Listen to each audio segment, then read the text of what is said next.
நலன் காக்கும் ஸ்டாலின், உங்கள் குடும்பத்தின் நலன் அரசின் பொறுப்பு. திருப்பூர் மாவட்டம் அவிநாசியில் வரதட்சணை கொடுமையால் இளம்பெண் ரிதன்யா தற்கொலை செய்து கொண்ட வழக்கில் அவரது கணவர் கவின்குமார், மாமனார் ஈஸ்வரமூர்த்தி மற்றும் மாமியார் சித்ராதேவிக்கு சென்னை உயர்நீதிமன்றம் நிபந்தனை ஜாமீன் வழங்கியுள்ளது. மூவருக்கும் தலா 1 லட்சம் ரூபாய் பிணைத் தொகையுடன் இருவர் ஜாமீன் உத்தரவாதத்தை வழங்க வேண்டும் என்றும், காலை மாலை என இருவேளையும் விசாரணை அதிகாரி முன்பு ஆஜராகி கையொப்பமிட வேண்டும் என்றும் நீதிபதி ஜெயச்சந்திரன் உத்தரவிட்டார்.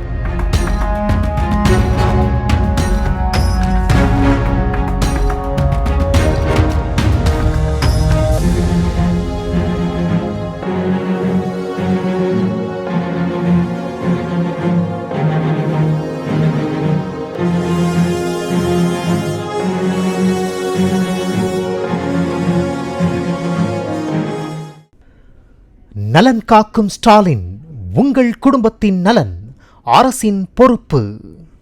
பிளே ஸ்டோர் மற்றும் ஆப் ஸ்டோரில் இருந்து பாலிமர் செயலியை QR கோடு மூலம் பதிவிறக்கம் செய்யுங்கள்.